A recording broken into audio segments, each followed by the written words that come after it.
I mean, you're about 600 grand in just that one deal. Just that one. Yep. That's why I said a million is easy. Like I haven't even sat down and went, what was last year? Because it doesn't matter that much. Like Mm. I know each deal, but I Yeah. haven't sat down and kept a scoreboard and just went, where are we at? Because I'm really thrilled with what I'm doing.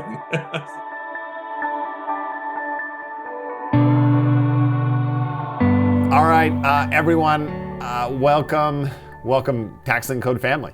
Welcome anybody, I guess. I got with me Jody today. I'm excited. I'm excited to talk with you a little bit, Jody. There's been a lot of excitement internally in Tax Lien Code. We teased the conversation a little bit on social media yesterday, and there's a lot of questions surrounding Jody.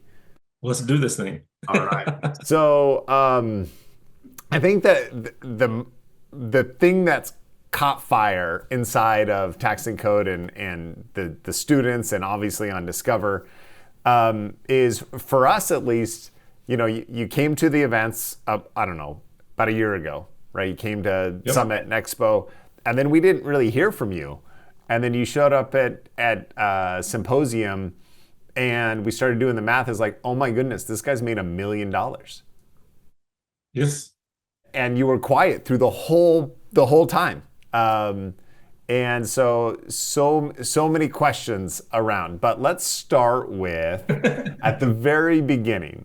You'd been in real estate. You'd been interested in real estate for a long time, Yeah. and never done it. So what was the catalyst? What actually moved the needle and made you decide, okay, now is the time, and I'm going to start this? So that's a very good question. It's going to take just a minute to answer properly. For sure. So always been an interest of mine. I bought my first house ever as a flip project in 2005 or six. The day I bought it, I had about $800 in the bank, but I had a banking relationship. And I went to the bank and I said, I found this place. Here's what I think I can buy it for. Are you interested in financing the deal? And it was literally a guy who used to referee basketball games that I used to play in, but he now runs a bank. And he said, man, I'll loan you the money on that project if you're going to go do it. Hmm. And up to a certain threshold, right? So I went to the auction. I'd prepared my bid. I literally bid the last dollar that I planned to bid to buy that house. Bought the house, did a quick reno, sold it, made about $35,000. And when you've got $800 in the bank and you made 35,000, that was a hell of a good deal, right? It was like, this worked well for me. But I never really had the time to go pursue that as my passion because that was also the time I was finishing a PhD program. And I ended up just falling straight into the work world and got married and had a couple of kids. And so the necessity to provide for the family, the only way I knew really how, kept me from doing the thing that was my passion. Hmm. And so I stayed in that world for a lot of years. And honestly, to a point where I had great mentors, I had great relationships. I loved the people I worked with, but I hated what I was doing. It didn't drive me at all. Yeah. And so at some point, um, my son, so the real catalyst to start me down this path was my son was about 14, and we were having a conversation one day, and I said, kiddo, what do you think you want to do when you grow up? Right? And just a conversation. And he goes, well, I've got this friend and they work at Chick-fil-A and they give you free chicken sandwiches. So I think like my career is going to be working at Chick-fil-A. And I said to him then, I'm like, there's nothing wrong with that. But I think you should set your goals a little higher. And so we had this conversation, and I did some reflection on the conversation afterwards. And I've said, it's really not fair for me to expect him to set his goals at owning a Chick-fil-A or doing something bigger if I'm not willing to do it either. If I'm not willing to set aside the fear, pursue my passion, go do the thing that I enjoy, how do I expect a kid to do it? And so I looked at my, excuse me, my financial picture and I said, I can step away now. I can step away from manufacturing and I can make a bet on myself and I can just go do this. And so I retired from manufacturing in May, not last year, year before. And I purposefully took about 6 months that I was just decompressing, right? I'm not going and buying any deals. I'm not looking for deals. I'm going to take 6 months, decompress. I traveled with the kids for the first time ever because when I was a W-2 employee, we might get a week of vacation. Dude, we took the summer. We went all over the place. We did all the Northeast. We went to Niagara Falls. We went to New York City and spent a week. And we were in New York City and we talked about like, what's the difference you see here versus the way you were raised? They were raised in the South. Yeah. And like it was an interesting observation. So we got to spend the whole summer, some learning, some growth. In the fall of that year, I was starting to make my plan. Like, how am I going to go do this? I'm going to make the transition from manufacturing to being a real estate investor. Yeah. And I saw one of your ads and I said, I was going to start. And this pops up like the day that I was thinking, let's go start. And I was like, I don't believe in coincidences. Let's just do this. Yeah. And so I signed up and here we are. Now, once I started doing some of the education courses that you guys offer, right? I mean, I was pulled in immediately. It's always been a passion of mine. And I just put the faith in the lessons that are being taught to say, this is the way you can go do this. Let's just go do it. And I found a couple of deals and I did the math and I jumped on them and I said, let's do this thing. And here we are, a year and 4 months later. Yeah. And net worth last year changed for sure by about $1 million. So much to unpack there, Jody. Okay. So obviously the carrot at the end, right? That the net worth increased by $1 million. I want to come back to that, but I think there's so much of the story that's more important at the beginning of what you just said. One of the things that, it's the work thing is interesting. I mean, you're very well educated. You have a PhD. I never finished my bachelor's.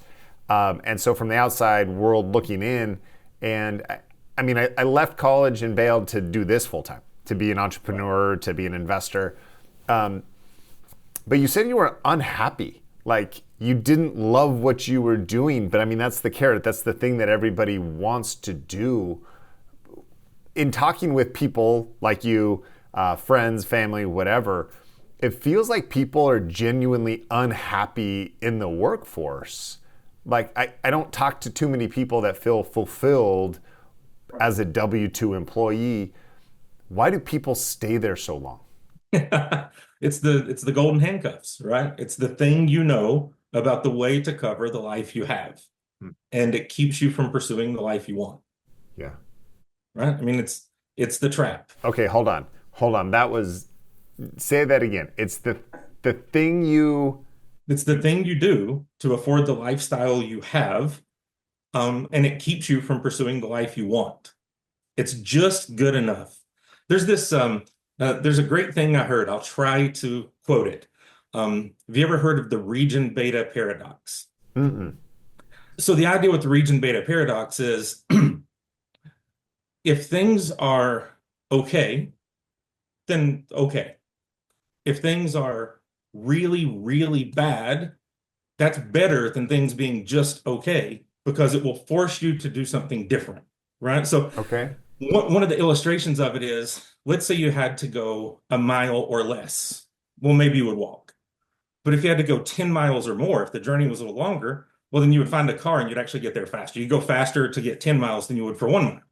Worse situations can be better than okay situations because they become a catalyst for change. Yeah.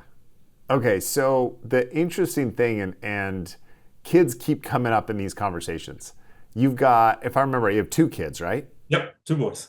And you're single dad? Yep. Okay. Yep. Man, these kids just create so many opportunities for introspection, right? I've got 4 boys, and it's amazing how many times I say stuff to them, and I'm like, dang it, that's good advice for me. And it sounds like that was a little bit of what happened with you.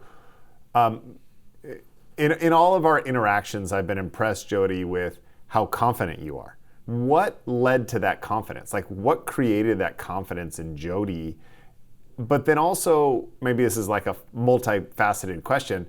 You were unhappy. You're a confident dude. You were unhappy. And then it took you saying something to your kid to realize, oh, that really should have been for me. I don't think, so I've done a lot of really diligent work. I work really hard to understand stuff. So I think part of the confidence comes from the preparation. But then you just got to do it. And when you do it and it works, then you go, well, I should have done this a long time ago. And sometimes you do it and it doesn't. I've had some failures. And when you do that, it's easy to look at what was it that I got wrong, and I'm not going to do that again. Right. And to some degree, for years, I taught those lessons in a manufacturing setting. Right. I mean, we do the whole what could go wrong tours. And anytime there was a problem, it's how did we miss that? Like, what did we mess up? Like, so it became part of my normal mode of being, partly because I was trained that way, and partly maybe because of some, the way I was raised or some predisposition. But Well, I also love that you talked about betting on yourself. And as an employee, so many times we're betting on the company that we work for. right. What was that transition like?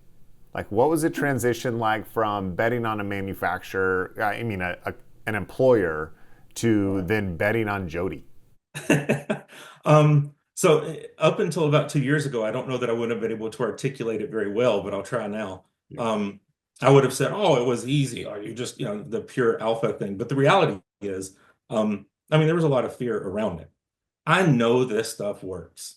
I have done research for years. I've done a couple of deals, as part of on the side, but I just didn't have much time to do them. So I had this deep faith and conviction in this would work. It still scared the hell out of me, right? It's still stepping away, and you don't get this little hit of dopamine every 2 weeks when you get the check. And you have to plan, and you have to budget, and you have to do the math, and you have to go, what is it I can do to affect some change to make a living doing this?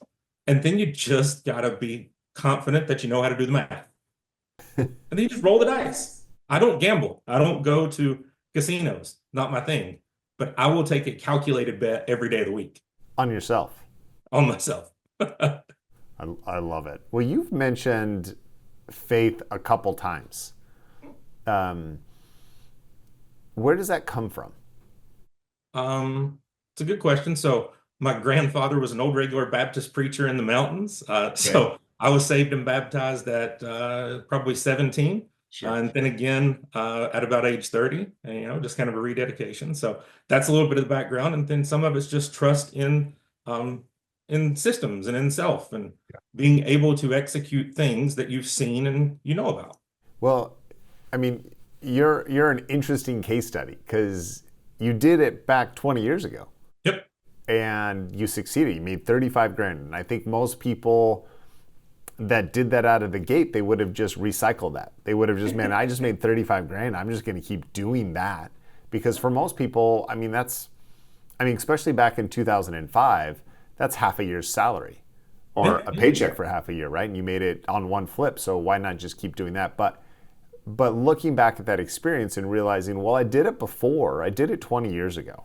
So when we talk about faith, maybe faith is the wrong principle there, but there's a belief that you could do it because you did it already or you had some success. Well, so let's be real about it.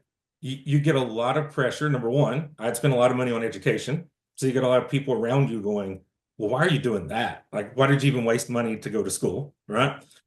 Two, you get no, you need a good job. You need a job and you need insurance and you need and the way to do that is to go somewhere else, right?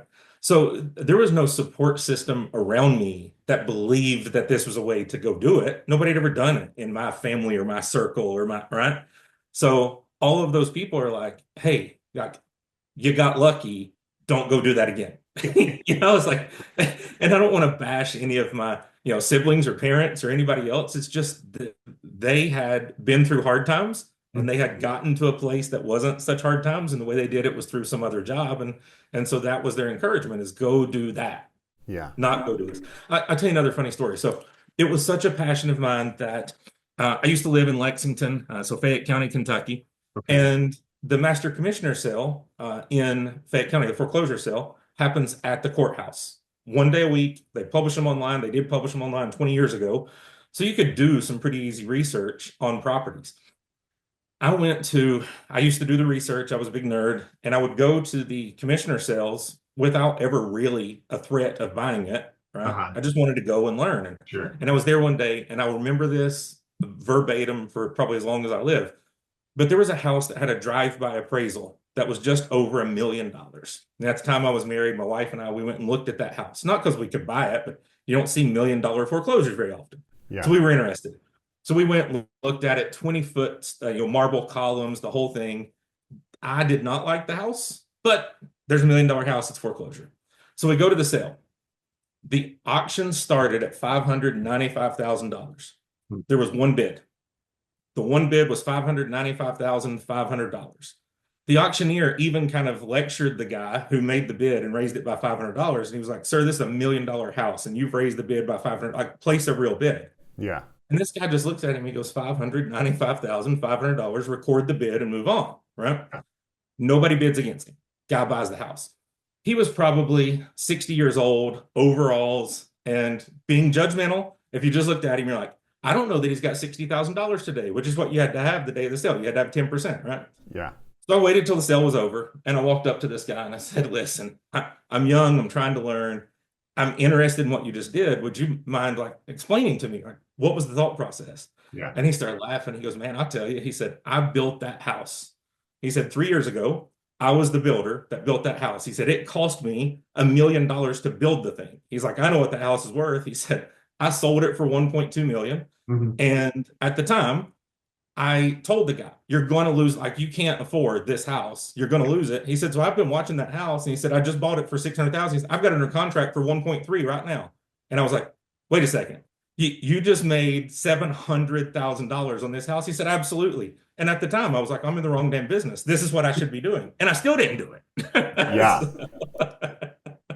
You didn't do it then, Huh? but you did it. When was that, by the way? Oh, that would have been probably 07, 08. Okay, so you see a dude that just made 700, if my math's right, $700,000. I mean, it sounds like you had a great career in manufacturing, but you probably didn't make 700 grand in a deal, maybe not in a year, whatever it was, right? Yeah. I mean, you told me the story about your kid and Chick-fil-A. I mean, is that truly the catalyst? Is that truly like you saw it, you missed a $700,000 deal, you had a guy that told you exactly what he did. What actually led to you saying, okay, it's finally time? Yeah, I was just done. I think I spent so many years mad at myself for not stepping away, for not taking the chance. The kids were young, and what if I get it wrong? If I get it wrong, I don't just mess up for me. Yeah. If I step away and I can't afford health insurance and one of them breaks an arm, oh shit, what have I done? And so I just was trapped for too long. And so it finally got to a point where I said, you know what? I have enough setting to the side that I can't possibly screw up bad enough for 2 years that I'm just going to go do this. Like, there's nothing I could do wrong enough. Yeah. It's funny that the things that we're so worried about prevent us from stuff. So it's funny you mentioned, what if I don't have insurance, my kid breaks his arm? When my oldest was in kindergarten, he was like, this was, God, I don't know, 10, 12 years ago. And at the time, health insurance was completely different. And I had I think it was a calamity only policy that like this massive deductible, but I was paying like $300 a month. And I was just like, I just want coverage if I get cancer, if something like that happens, right? The day-to-day stuff I don't care about, I can pay for doctor visits, whatever. So my kid is on the monkey bars, falls off, kindergarten, breaks his arm. I take him to the Instacare and I'm like, hey, I don't have insurance, paying out of pocket. What's it cost, right? So x-ray, doctor, cast, everything, $200. Right, but that's the thing that we're worried about is, well, what if my kid breaks his arm? It only costs $200. Yeah. Right? So it's a little bit of fear, right? It's an irrational fear, but it's a little bit of fear. I loved your story about all of these people that are around you, right? That are like, Jody, that's crazy. You got lucky. You paid all this money for an education. And so many times, like we have these goals and these dreams and these ambitions, right? I want the nice car, I want the nice house, I want the vacations, I want whatever it is, right? We have these goals, especially I see it like middle class, poor, like we have these lofty goals of being wealthy, whatever that definition for you is, or being rich, whatever. But yet we keep listening to our middle class or broke family and friends Like we're willing to accept that advice for people that haven't earned what we want. But yet the dude that had what you want, the guy that made 700 grand on one property, like that's the guy that I'd want to be listening to. We listen to our family, we listen to our friends that tell you, Jody, you spent all this money getting a PhD, you did all this stuff, you need those golden handcuffs, you got to stay at your job. Why do you think that we listen to people that haven't earned the right to give us actual good advice? Well, there's more of them. There's more of them. They're everywhere. And they know what to tell you to do. And all you got to do is go listen to somebody else and just like show up. All you got to do is clock in. Most jobs are pretty easy. You just got to clock in and survive till the end of the day and clock out. But you don't have to go do a whole bunch of stuff, right? Had it to do over again, that day when that guy explained to me what he did and how it worked, I would have volunteered to work with him for the next 6 months for free to help him build a house, just to be around him, to learn a little more about what he did. But, ignorance is wasted on the youth, I guess. I missed every opportunity back then. Yeah. Well, hindsight's always 20/20, right? Of course. I think it's incredible. But to your point, there's enough of those lessons accumulated over the years where it's like, oh, I should have done that. Oh, I could go do this. Oh, I helped a guy a couple years ago do a deal. He found it. I helped him do the math and he made a fortune, right? And I'm like, how many of those opportunities are you going to look at and go, yeah, I'm not going to go do it. I'm just going to bitch about it. Uh-huh.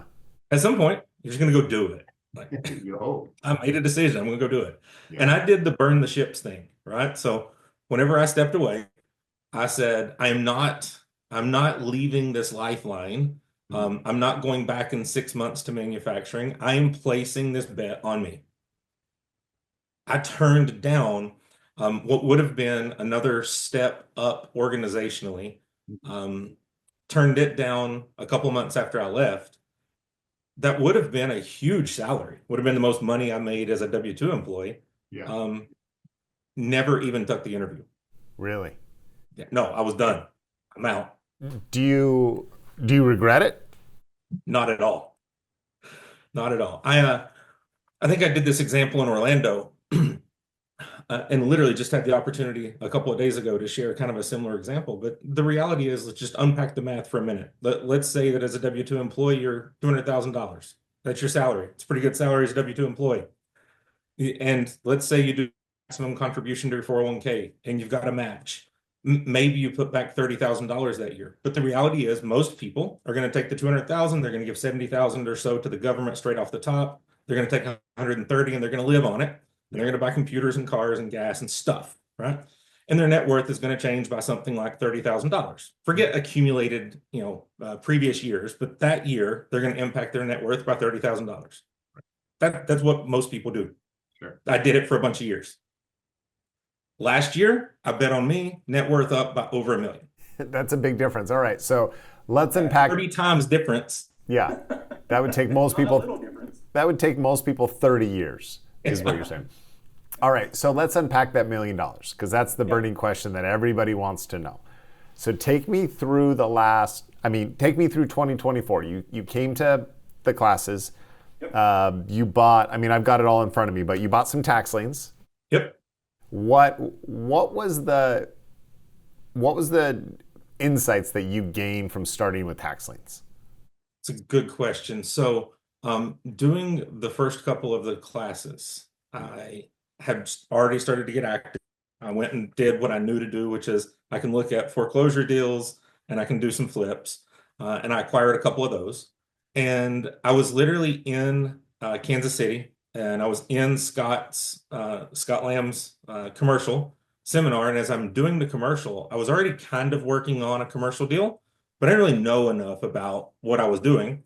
And man, I soaked up every word that Scott said. And I actually stepped out one day at lunch, skipped lunch, stepped outside, made the phone call on a deal I had been discussing, but I've done the math now. And I talked to Scott, and I'm like, check these real quick. Does this? And he was like, dude, if you can score that, go score it. And I was like, absolutely. I stepped outside and I made a phone call and I said, hey, here's the offer. I want it. And they're like, okay, what are the terms? And I listed some terms that Scott had covered, and they said, okay, we'll call you back. And by the end of the day, they called and said, offer accepted.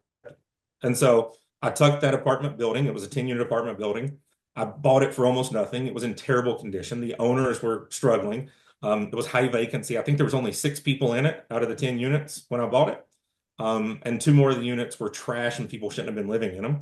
But I took the building over. We only spent about 160 or so, 160, 170 on the remodel expense. Okay. So I was about 400,000 all in on a building that appraised for right at $1 million. But it was exactly the stuff either like Eric would talk about or that Scott talked about how you just change the value of the building by improving the building, by moving the rents to the right rate. Mhm. The rents were it's hard for me to believe that these things exist. Like I can't believe that you're an owner of a building and you're that negligent in managing it. But it happens. Yeah. And it did happen. And it made me a lot of freaking money. I mean, you're about 600 grand in just that one deal. Just that one. Yep. That's why I said $1 million is easy. Like I haven't even sat down and went, what was last year? Because it doesn't matter that much. Like I know each deal, but I haven't sat down and kept a scoreboard and just went, where are we at? Because I'm really thrilled with what I'm doing. Well, I mean, most people, you were talking about that job for 200 grand a year. For most people, that's 3 years and you did it in a couple months. Yeah. It was start to finish, probably 7, 8 months. Yeah. For the remodel and then to actually go and have it appraised. And fill it with tenants. By the way, this is a completely different rabbit hole, but something that I don't think most people are aware of, and I wasn't at the time. I got lucky. But I had never owned a property that was rented to a Section 8 tenant ever. And when I took this one over, a couple of the people that were in it were Section 8 tenants. And so I went and met with the housing authority. Turns out that a girl that works at the housing authority, I went to high school with. Like we weren't close, but I went to high school with her. And so she gave me a whole education in how Section 8 worked. Yeah. And that they needed, more rooms available. So when I remodeled the building, I remodeled it and filled it with Section 8 tenants. Yeah. So the premium rate in the town where I own the building is paid by Section 8. It's paid every month as a direct deposit to me. I don't even have to go knock on doors and collect rents. The people that were in it, and again, this is something I don't think people understand. They're the existing tenants. So let's say 4 of them carried over. Their rents were totally broken. And when I say totally broken, I mean like one of them was paying $400 a month and one was paying like $300 and one was paying $500 and it was all over the board. Yeah. When I talked to April with Section 8, I'm like, so what should those rents be? Because that's crazy. Like I've done my own market research. I think the building should be renting $1,000 a month. She's like, oh yeah, easy. And I said, so what do I need to do? She was like, all you got to do is tell us what you're going to charge rent because their contracts have all expired. We just maintain the old rents. So as long as it's reasonable, we pay it. So we changed the rent structure to I think it's 1,093. I can look it up for the 1 bedrooms. Yeah. I changed it to 1,093. The out-of-pocket expense for the tenants changed by $0. It cost them nothing. Nothing extra. If they were paying $100 a month, they're still paying $100. Yeah. And Section 8 pays the difference. I had 2 tenants in one room or in one apartment, but I had 2 tenants. They were paying $500 a month. They weren't on housing. Okay. And so when I took it over, one of the first concerns they had is, are you going to throw us out? And I said, absolutely not. Right. And they said, well, we know that we're not paying the right rate of rent. Like we know, like we've got the nicest building that, and I said, okay, so what can you do? And then through some conversation, I'm like, have you ever thought about just going down, talking to this lady at housing? Because I bet there's some housing assistance available. Yeah. And at first they were like, no. Then they went and talked to her. Their out of pocket actually went down by $100 a month, and the rent for their unit went to $1,250. So they're $100 better off, and I'm $800 better off. Well, you said something that I'm going to push back a little bit. You said I got lucky. Do you really believe you got lucky? I don't believe in coincidences, and I think things lined up really well to make this go faster for me. Yeah. But you've got to be present to have luck, right? So it's interesting you asked the question that way. When I went to my first semester on campus as an undergrad, president of the college, his name was Hal Smith. Hal Smith did this introductory message to all the incoming freshmen. Yeah. And one of the things he said is, I believe we create our own luck. So you created your own luck. I created some luck. And then listened. Whenever somebody was willing to teach me something about how Section 8 works, I listened. I probably spent 2 days, talking to her and understanding what is the program and how would this benefit me and how can I help somebody else, right? Because I do have a passion for helping people. I want to do that. Yeah. And as we sat down and kind of went through it, she explains how it's mutually beneficial. And I'm like, hell yeah, you can have the building. Let's do this. And so all the units are Section 8 units now. You know, something that has been pervasive throughout this conversation is, and I think it's counterintuitive. I think that most people, as they're trying to build wealth, expect the opposite. But the thing that I've heard from you, you were talking about Scott. You came to the class and you were asking Scott questions, and he gave you feedback. You went to the Section 8, and it happened to be your friend, but in my experience, it would have been the same if it hadn't been your friend. You went and you asked questions. And one of the belief systems that I think middle class has is that I can't ask questions. Somebody that's more successful than me won't help. That they've got these secrets and they've got this way of doing business that they're like hoarding and keeping, they're keeping it a secret. But what you're sharing is completely opposite of that. You went to Scott and asked him this question. You came to Tax Lien Code and asked that question. You went to Section 8 and he asked this question. It doesn't seem to follow the belief system that people are hiding secrets.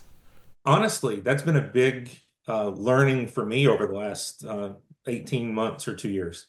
I felt like I had to figure it out and do it on my own. And I spent a few months trying to figure it out and do it on my own. Like I went to the courses, but then I came home and I'm going to do it on my own. Like I'm not going to call anybody. I'm not going to ask anybody. I'll figure this out. And one of the biggest shifts for me, one of the things that's led to the most success is just asking other people and listening. Just ask and listen. I am blown away by how much people are willing to help you. And actually, I think most people see it as a gift of an opportunity. Like, yes, I learned something. Like, come and ask me. Like, they want to be asked. They want to be perceived as having this value. I have this knowledge that's beneficial. Let me share it. Yeah. But I think everybody's too scared to ask because you believe they're not going to help me. Mm-hmm. They'll go do that on their own. If all those opportunities are out there, they're going to go do them. They're not going to tell me how to do them. Yeah. And it's just not true. That's exactly been my experience, and it's shocking. Is everybody that I view as more successful than me is more willing to share than the people that are trying to pull you back, right? I mean, you mentioned that at the beginning about all of these people that said you were crazy and you shouldn't do it because you have a PhD, and they're like trying to pull you down. They don't have a better option.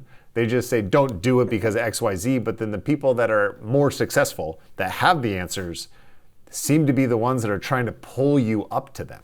Yeah, and I think, at least my own personal experience is the people that tend to tell you, don't go take that risk, know somebody that maybe didn't know what they were doing. They didn't ask anybody else. They didn't try to learn. And they went and did something and they did it poorly. And they went, oh, well, because Jimmy failed, you will fail too.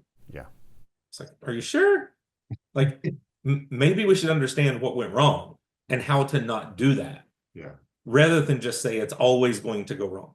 Okay, so to the person that is being sucked in by negativity around them, because we all have it, we seem to listen to it, and I think you made the comment because there's more of them. There's more of them telling you not to do stuff. There's more of them pulling you down. So what advice would you give to somebody who is in the spot of listening to them? That's listening to the people that are pulling them down because they're louder, there's more of them. As somebody that went the alternative fairly recently, like you had a great career, right? You had those golden handcuffs. I think most people would look at Jody 2 years ago and be like, man, Jody's living the dream. Jody is the goal of what middle class, middle income America, like they would have set Jody up as the pedestal. So everybody that's trying to break out of that, what's the advice you'd give? I would say educate yourself and ask for help. Let's use Eric as an example. How many flips has Eric done just in Kansas City? A couple hundred, couple thousand, a bunch, right? The dude knows how to do it. Hmm. Why am I going to like watch some joker on YouTube or watch a 30-second TikTok or, go read a library of books on my own? It's okay to read them. Hell, I've read most of them. Mhm. But go read them, then go work with somebody that knows what they're doing and learn from them. And I put way more stock in people that have done it 100 or 200 or 2,000 times than somebody that knows somebody who did it wrong once. But it wasn't always true. You got to get over that little fear. That's it. Well, it's Build a network of people that are successful. Build a network of people that have done it, and then go learn from them. well, you're part of that network now. We launched Discover a couple months ago, and that's been exciting and fun, and it's incredible to see you in there, and posting and commenting and asking questions and answering questions, to now kind of be on the other side of the table. Oh, it's been incredible, and I love the opportunity. I think Discover was something that definitely moved the whole community part a step forward. I think it's going to be awesome. And I think it's a great resource for people to leverage to go, hey, I'm looking at this thing. I'm not exactly sure how this is going to work. Does anybody have any experience with it?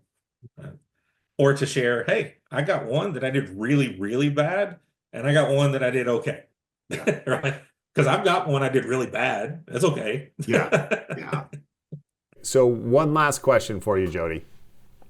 From the moment, and I asked you this a little bit in maybe a different way at the beginning. From the moment I met you, your level of confidence in a good way is really, really high. Like, you're a confident dude. What would you say to the person that is struggling with confidence? Like, how did you build confidence and a belief in yourself that got you to where you are right now? I would say get involved. Hmm. Success breeds success. So whether it's starting with a lien or a small flip, or like, get involved and engage a mentor. Use the coaching program, find somebody that you know that's doing it successfully. Go back and do a class 2 or 3 times and ask the questions and be engaged. And then get started. Put some wins under your belt. And when you do miss, because we're going to miss, all of us are going to have a deal that goes bad, learn what went wrong and just don't repeat it. Well, I love that you're in the embodiment of that. Success breeds success. I love the story of you asking Scott at that class. So many people, and the hope and the goal of those classes is that they're involved, that you're buying liens, you're making offers. The summit, we're going around and looking at properties and trying to make offers. So you being at that class with Scott and actually having a property, taking it to him and saying, here you go, what do you think? That action is incredible. And I used my own little spreadsheet and I tried to build out some stuff. And like, I went in prepared, but I went and talked to him and I said, here's what I see and here's the numbers. And he was like, absolutely. Like, yes, I would do that every day of the week. You know what I mean? But the other thing I would say is this, personally, I love coming to one of the seminars. It gives me a whole renewed energy about going and doing stuff. You see, I've got whiteboards behind me. I keep myself really busy, but it gives me a whole new energy being around other people that are doing it, listening to the speakers. That stuff for me is a motivator. Yeah. So I would say to people who are getting started or people that are lacking a little bit of the confidence right now, find a thing that gets you like jazzed up and do that more. Yeah. I think there's a huge benefit in going back to doing a seminar that you've already done. Yeah. And I'll tell you just my own personal experiences. I've read some of the books. I understand some of the material. I'm not an expert at it. And when you sit in one of these seminars the first time, as diligent as you try to be to take notes, whatever, you're going to miss some things. But if you take it and go try to apply it, and then you repeat it, and now I hear it again, and it helps plug some gaps. There was stuff that I heard at the symposium in Orlando that I have heard before. Yeah. With Tax Lien Code. I've heard it before. And it landed when I was in Orlando, and I'm like, oh crap, that's like, and so, but that may not be the same for everybody, but it was certainly beneficial for me. I would love to go hang out with Scott again and listen to the whole commercial thing again. Yeah. Because I plan to do investments in different buckets. I've talked to Noelia about getting more active in liens this year. I did the first tax deed purchases this year. I will continue to do flips, but flips just aren't my passion. It's not the place I'm going to put a whole lot of effort. But the commercial is. To me, I think there's a huge opportunity in the 10 to 40 unit multifamily real estate. And I love that. Like that thing excites me. So that's probably where I'm going to play the next 2 or 3 years. That's going to be my focus, but I'm still going to do the other stuff as well. What would you say now? I mean, it's funny that the whole thing started with your kid, and that was like the tipping point. So it's been a year and a half. It's been whatever, 2 years almost probably. What do you think your kid now sees in dad? Right? Like he gave me this advice about Chick-fil-A and be like, hey, maybe free chicken's not the thing. Maybe you could own a Chick-fil-A, but then dad took that. Like dad didn't just give me some bland advice and for me as a kid. Like, what do you think your kid now sees in dad? That's a really good question. I hope I can answer it the way he would, but I am so much more available for the kids right now than I ever was when I was in a W-2 job. And what I mean by that is when you're leaving at 6 a.m. and home at 6 p.m. and you've had a really long day, when you come home, the last thing you want to do is get mugged when you walk in the door with questions and engagement. And so like you need your time out. And by the time you're ready to engage, they're ready for bed. And so for me, one of the huge recaptures has been the time and the quality time that I can go spend with them. So I think that's an impact. The other thing is, I was pretty transparent, I think, in Orlando about the fact that I started last year, got into some deals, but didn't necessarily slow down enough to get the foundation right. So this year I'm stepping back to get the foundation right. So partner with JJ to do some things, using QuickBooks now and moving all of my record keeping to QuickBooks. And one of the things that I was able to do is I showed my son, look, we're moving from Excel over to QuickBooks. Check this out. Let's look how QuickBooks works. He's taking a class right now at school on his own. So we did a $1,000 education seminar for him to learn how to structure, set up QuickBooks, to be able to manage income and expenses, to do reports. Whether he ever decides to do anything with accounting in his life or not, like he was all in on the idea of, let me go learn this skill. Yeah. It will serve me at some point, whether it's investing in real estate or buying a business or doing, I'll at least know how to do this and I can go learn it now. Well, I'm excited to see what a year from now looks like for Jody. Me too. You set the bottom pretty high. Yes, I did. And good Lord willing, we're going to beat it this year. So, well, I'm sure you will. Well, Jody, I got so many more questions for you, but I'll save them for a different day. Anytime, my friend. Well, thanks for sitting down. Thanks for answering some questions. And I'm sure it's going to generate a lot of student questions. So hopefully we can sit down and talk again. Awesome. Anytime. Anything I can do to help. Okay. Thanks, Jody. Thanks, brother. See ya.